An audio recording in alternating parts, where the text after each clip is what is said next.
You're watching No More News. His business empire was crumbling. The headline was quite accurate. Welcome to the 90s, Donald. Because it was like he got whacked right in the face. It was amazing. His empire could be at risk of collapse if the New Jersey Casino Commission decides not to approve Trump's bailout plan. By the fall of 1991, all 3 casinos had filed for bankruptcy. You know, I had a wife who was suing me for $2 billion. I had the banks, I had this, I had that. Back in the 1990s, you owed something like $900 million. Your empire was pretty much more than that. You owed more than that? 975 was personally guaranteed. That was just the small part. That was the harder debt. But I owed many, many billions of dollars. The leverage shifted dramatically over to the banks because it was no longer an issue of a bank and a piece of real estate. It was a bank in Donald Trump's actual survival. Trump owed money all over town to 72 banks in all. Pomerantz represented them as a group. How close was he to going personally bankrupt? Very. Trump makes a point of saying he never went personally bankrupt. But there's a reason why the banks decided to keep Trump whole. We made the decision that he would be worth more alive to us than dead. Dead meaning in bankruptcy.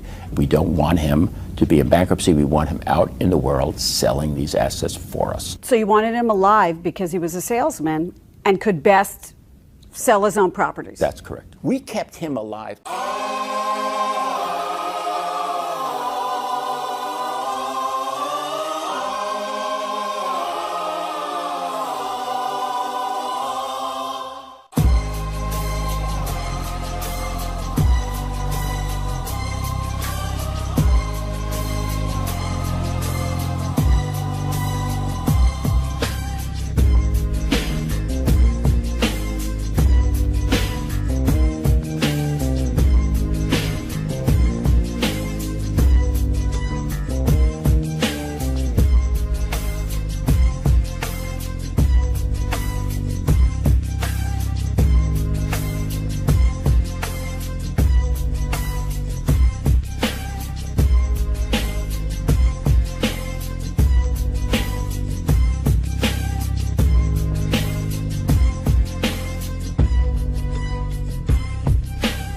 I think bankers look at Trump as a promoter, not as a CEO. At least that's the way I looked at him, and if you talk to other bankers, I think they share that opinion.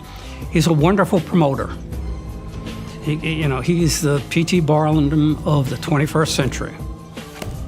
Donald Trump may have pulled off his biggest deal to date. Donald Trump had survived. He was too big to fail. The bankers do not want Trump to file for bankruptcy. There is this very influential small group, relatively small group of Jewish donors who give a disproportionate amount of the money to the Republican Party. Casino mogul Sheldon Adelson. He's worth an estimated $30 billion. And in fact, in 2012, he already spent $100 million in his attempt to defeat Barack Obama. A season in politics now known as the Adelson primary. Republican presidential hopefuls eager to attract support and maybe millions from casino mogul Sheldon Adelson.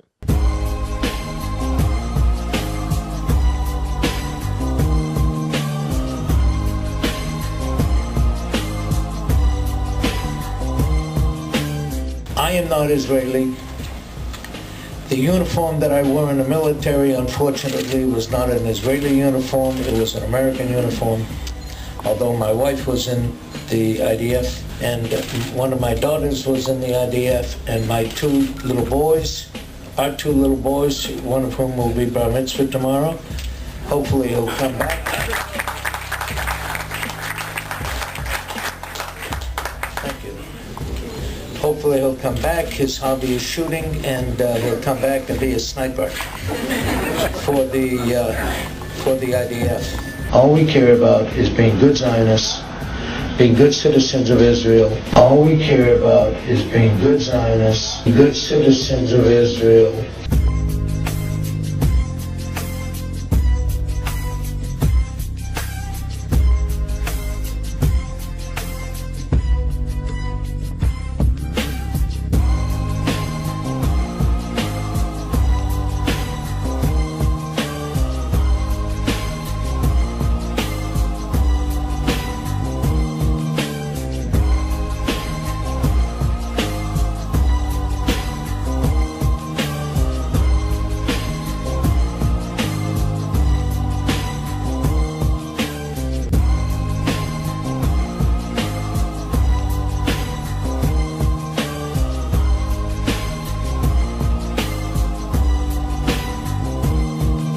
That victory would not have come without one other person besides Donald Trump, Sheldon Adelson.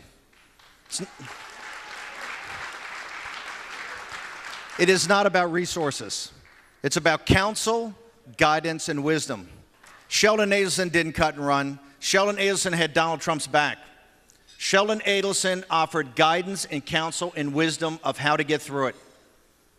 He was there for Donald Trump about how to comport oneself and how to dig down deep.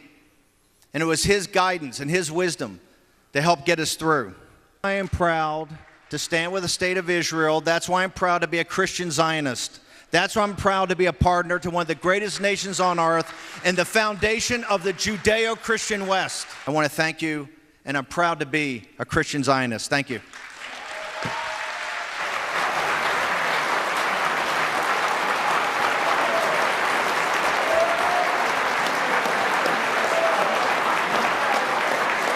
He has really become a leading donor and a leading figure in this hawkish, pro-Israel, conservative sort of circle that is so influential in American politics.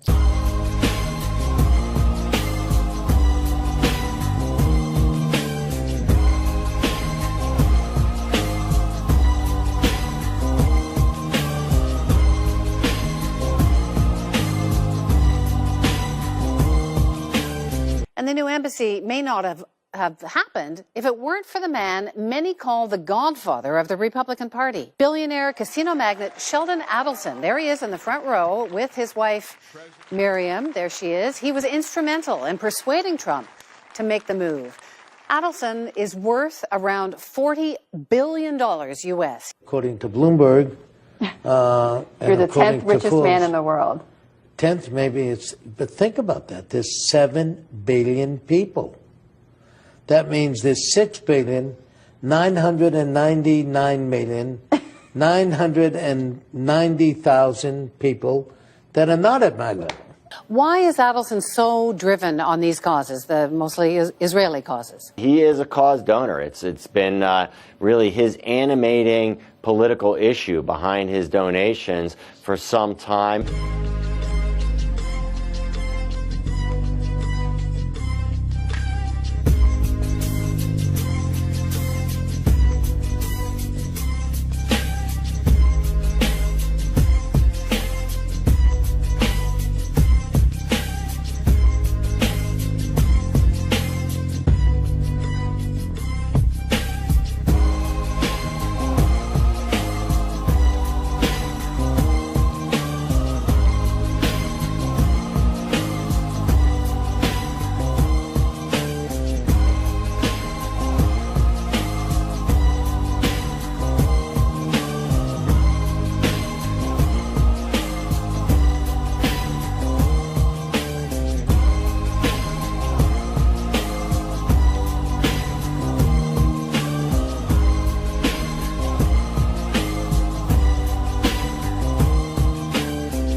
The billionaire uses his fortune to influence a lot of policy. He's the GOP's biggest donor, shelling out about $100 million to elect Trump and other Republicans in 2016. People are scared to some extent to cross him because they fear that if they anger him and fall out of favor with him, that his not only funding from him will dry up, but funding from this larger circle of Jewish American donors who give a lot of money in Republican politics.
became one of the most politically connected lawyers in the nation. The last 2 decades of his career were marred, however, by allegations of fraud, blackmail, and perjury. Roy Cohn is the single most evil person I have ever covered.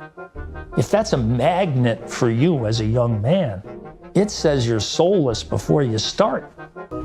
Donald Trump is probably one of the most important names in America today. Is, as I say, the closest thing to a genius I've ever met in my life. I'm a very stable genius.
None of the collusion narrative has been proven here except with respect to Israel, a very inconvenient area for Russiagate enthusiasts. How does Israel play into all of this? Well, Israel's central in this, and what we're looking at is actually Israelgate.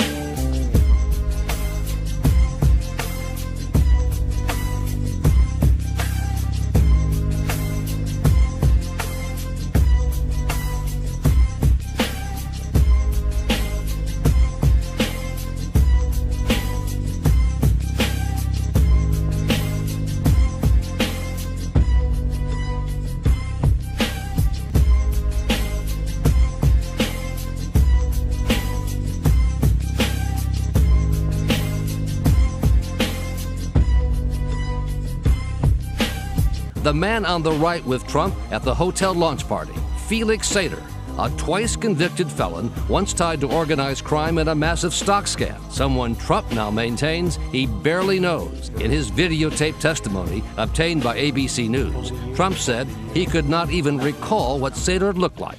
If he were sitting in the room right now, I really wouldn't know what he looked like.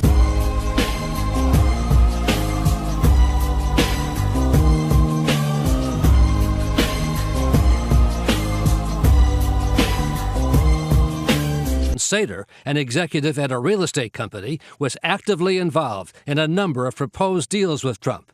Here they were together in Denver in 2005. And in 2010, 3 years after Sater's mob ties became public, the Trump Organization issued Sater business cards identifying him as a senior advisor to Donald Trump, with a Trump Organization email address and phone number.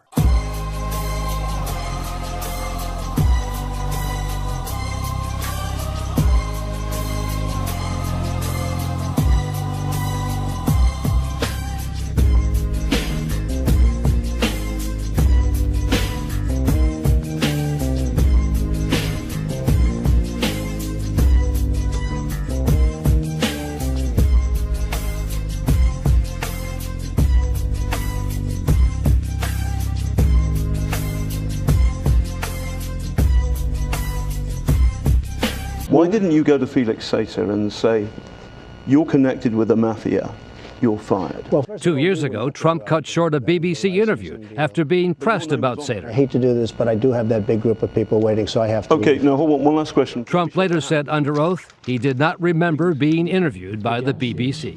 Do you recall doing the interview? No, I don't.